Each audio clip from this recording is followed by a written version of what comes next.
Shalom saudaraku. Saudara, kali ini kita akan mempelajari apa yang ditulis oleh Rasul Paulus di dalam suratnya kepada jemaat di Roma. Kita semua tahu dan setuju saudara bahwa surat Roma ini adalah masterpiece dari Rasul Paulus. Di dalamnya terkandung akan rahasia-rahasia kebenaran yang menggambarkan betapa memang Rasul Paulus itu dipilih oleh Tuhan, dipakai oleh Roh Kudus untuk menyampaikan akan kebenaran Injil itu secara jernih, jelas, dan mendalam. Nah, kita lihat saudaraku apa yang tertulis dalam Roma pasal 5 ayat yang ke-9 dan nanti kita akan masuk pasal yang ke-6. Nah, kali ini kita akan belajar bedanya darah dan salib. Kita tahu bahwa penebusan yang dikerjakan oleh Tuhan Yesus itu melalui korban yang Tuhan kerjakan di kayu salib, ya. Jadi kita semua ngerti lah, saudara ya, Tuhan Yesus adalah anak domba Allah yang menghapus dosa dunia, yang memikul, yang mengangkut dosa dunia. Barang siapa percaya kepada Dia tidak binasa melainkan beroleh hidup yang kekal. Nah, ketika Tuhan Yesus tersalib, yang sering disebut di dalam kitab Injil maupun dari Perjanjian Lama juga ada, saudaraku, yaitu tentang darah. Darah yang tertumpah, darah yang tercurah, kemudian juga salib. Ya, salib yang oleh para rasul, murid-murid Tuhan itu sering ditulis di dalam surat-suratnya, dalam Injil juga. Nah, saudaraku, rupa-rupanya dua hal ini, yaitu darah dan salib ini, merupakan dua perkara yang sangat penting untuk kita fahami sejernih mungkin. Fungsi dari darah itu apa? Fungsi dari salib itu apa? Di dalam hidup rohani kita, dalam iman kita sebagai umat Tuhan. Ya, saudaraku, dalam Roma pasal 5 ya, kita lihat ayat yang ke-9. Lebih-lebih karena kita sekarang telah dibenarkan oleh darahnya. Jadi yang membenarkan kita itu adalah darah. Darah Tuhan Yesus, anak domba yang dikorbankan di kayu salib itu. Oleh darahnya kita dibenarkan. Di hadapan Bapa Surgawi, manusia berdosa dibenarkan oleh apa, saudara? Darahnya, darah Yesus. Kemudian dikatakan kita pasti akan diselamatkan dari murka Allah. Jadi fungsi darah itu, saudaraku, itu membenarkan kita yang berdosa. Ya, semua orang berdosa, saudaraku ya. Kalau ngomong dosa besar, dosa kecil itu ilustrasinya kan berulang kali sudah disampaikan. Seperti kita melemparkan kerikil ke dalam sebuah kolam. Plung ya. Nah, kerikil itu batunya kecil itu akan tenggelam dan akhirnya jatuh sampai terletak di dasar kolam, ya, tenggelam di dasar kolam. Cuma karena kecil, maka kedengaran suaranya plung gitu tuh ya lemah, hampir tidak menarik perhatian. Muncratnya air dari akibat nyemplungnya ini batu yang kita lempar itu, batu kerikil yang kita lempar itu juga tidak menarik perhatian. Cipratan airnya juga relatif sangat kecil. Beda dengan kalau kita lemparkan sebuah batu besar, saudara ya, batu besar yang berat begitu kita lemparkan ke dalam sebuah kolam. Biur, saudara ya, itu muncratnya air itu sampai kemana-mana, orang yang di tepi kolam bisa ikut jadi basah gitu ya. Suaranya juga menarik perhatian, orang-orang yang lewat semua noleh lihat ada apa gitu, karena suaranya kenceng, saudara. Berdeburnya itu kenceng sekali, betul ya. Nah, itu ilustrasi dosa besar, dosa kecil. Akibatnya kerikil itu tetap tenggelam sampai di dasar kolam. Demikian batu besar itu meskipun menarik perhatian, suaranya keras, muncratnya air juga kemana-mana, tapi hasilnya sama. Dua-duanya besar maupun kecil sama-sama tenggelam. Inilah manusia. Firman Tuhan katakan semua manusia telah berdosa dan telah kehilangan kemuliaan Allah. Dan upah dosa adalah maut, murka Allah. Itu adalah upah dosa. Nah, saudaraku, ini ilustrasi ini tentunya akan membuat kita tidak ada yang merasa diri kita benar. Kita meskipun hidup baik-baik saja, dosanya tetap banyak. Dulu pernah saya sampaikan tentang dosa 3 kali sehari itu ya. Tidak ada dosa besar, dosa kecil, semuanya akibatnya adalah kebinasaan.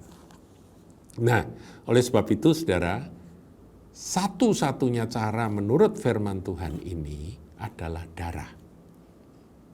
Darah. Jadi kalau kita perjamuan kudus itu kita ingat ya saudara, kalau kita minum anggur yang adalah darah anak domba, darah Yesus Kristus Tuhan kita, juru selamat kita, penebus kita, itu kita mengingat bahwa oleh darah yang tercurah dari tubuh Tuhan Yesus itu, kita pasti akan diselamatkan dari murka Allah. Coba tampilkan lagi, ini bagus ya ayatnya.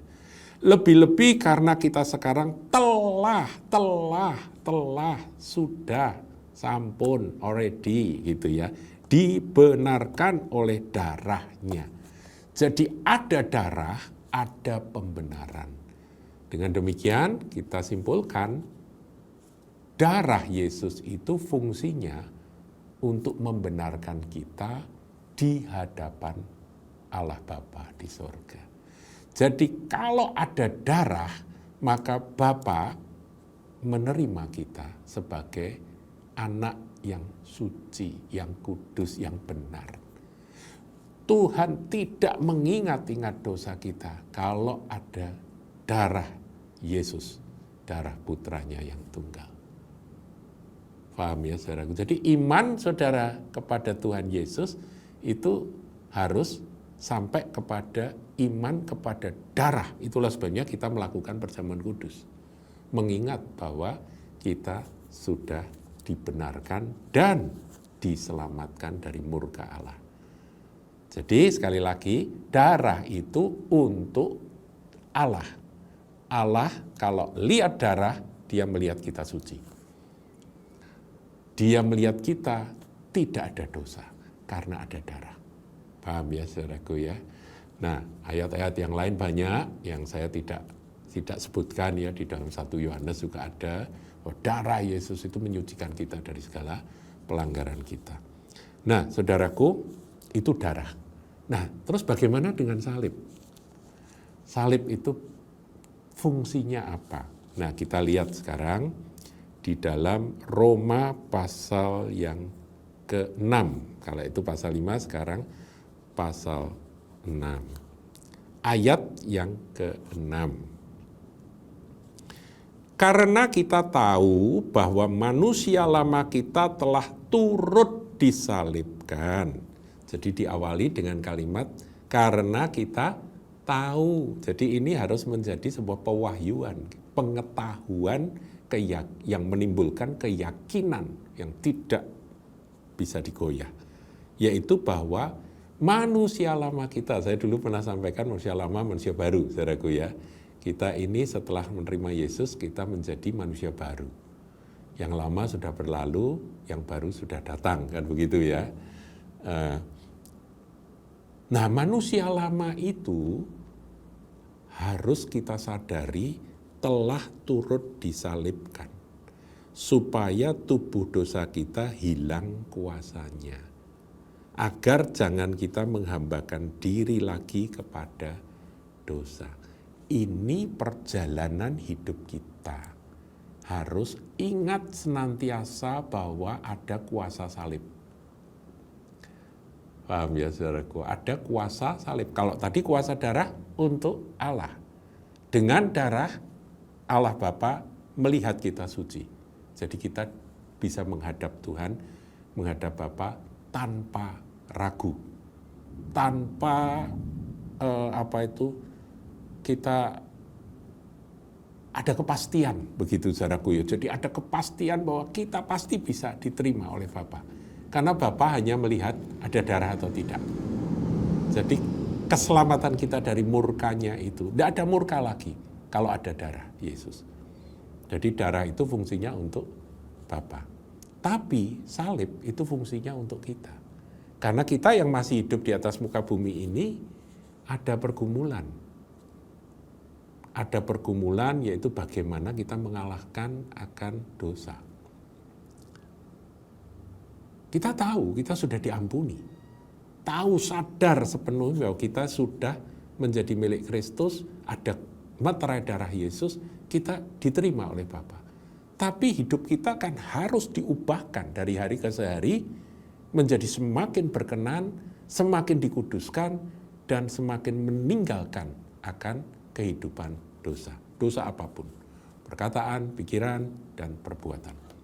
Nah, saudaraku, di sini kita harus mulai dengan membedah akan kalimat ini. Karena kita tahu, jadi dimulai dari pengetahuan, sadar, tahu, ngerti. Bahwa manusia lama kita telah turut disalibkan. Jadi ketika kita mempercayai Tuhan Yesus yang mati di atas kayu salib, maka sesungguhnya di sanalah manusia lama kita, si aku yang lama itu telah turut disalib.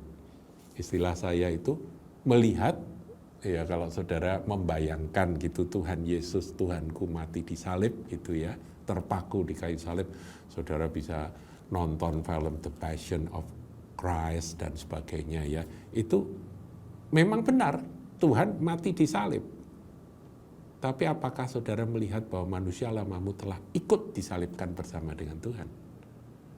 Nah, inilah yang harus ada pada iman kita. Aku sudah disalibkan. Aku di sini manusia lamaku sudah disalibkan. Supaya apa? Supaya tubuh dosa kita hilang kuasanya. Ini akibatnya. Akibat kesadaran, keyakinan, dan iman bahwa manusia lamaku telah turut disalibkan bersama dengan Tuhan Yesus. Aku sudah mati tersalib bersama Yesus. Maka sesungguhnya tubuh dosa ini akan kehilangan kuasanya. Tubuh ini kan yang dipakai untuk melakukan perbuatan dosa, betul ya. Tapi sebenarnya penggeraknya adalah manusia lama. Manusia lama yang memang sudah jatuh dalam dosa. Nah, kita ini harus terus mengingat. Itulah sebabnya barang siapa mau mengikut aku, dia harus menyangkal dirinya, memikul salibnya, dan mengikut aku. Nah, itu juga gambaran bahwa salib itu merupakan perjalanan seumur hidup kita, memikul salib. Artinya kita terus mengingat bahwa aku telah mati tersalib. Aku telah mati tersalib. Begitu saudaraku. Bersama dengan Tuhan Yesus. Itu iman. Dan itulah yang nanti menurut ayat 6 ini, tubuh dosa kita akan hilang kuasanya. Ya, kata hilang kuasanya itu ada yang menerjemahkan hilang pekerjaannya, kegiatannya. Jadi tubuh dosa ini yang dipakai oleh manusia lama untuk melaksanakan perbuatan dosa, itu nanti dia akan nganggur atau kehilangan pekerjaan berbuat dosanya. Nah, kemudian agar jangan kita menghambakan diri lagi kepada dosa. Sehingga nanti tubuh ini bisa diserahkan untuk dipakai oleh manusia baru, yaitu manusia yang lahir baru itu untuk kita melakukan pekerjaan-pekerjaan dan rencana-rencana Allah di dalam hidup ini. Saudara, ini iman kita harus ke sini. Jadi ada dua ya, kalau darah itu untuk Tuhan, ini pasti. Ini iman yang sudah, itu karya Tuhan yang sudah selesai. Tetapi salib, meskipun sudah selesai, Yesus mati tersalib, tapi ada tugas untuk kita tetap meyakini bahwa manusia lamaku sudah ikut disalibkan bersama dengan Tuhan Yesus. Paham ya saudaraku ya? Dan itulah yang nanti mengakibatkan tubuh dosa kita tidak lagi dipakai untuk berbuat dosa. Karena manusia lama sudah tersalib. Manusia lama itu kan dalang dari tubuh ini untuk melakukan. Dialah yang menggerakkan tubuh ini untuk melakukan perbuatan dosa. Kemudian agar jangan kita menghambakan diri lagi pada dosa. Akibatnya sudah tidak. Karena tubuh ini menjadi nganggur dalam pekerjaan melakukan dosa. Paham ya? Jadi ada dua, darah dan salib. Itu dalam surat Roma 5 dan 6. Ini saya potong, saya ambil dari 2 ayat ini saja. Next time.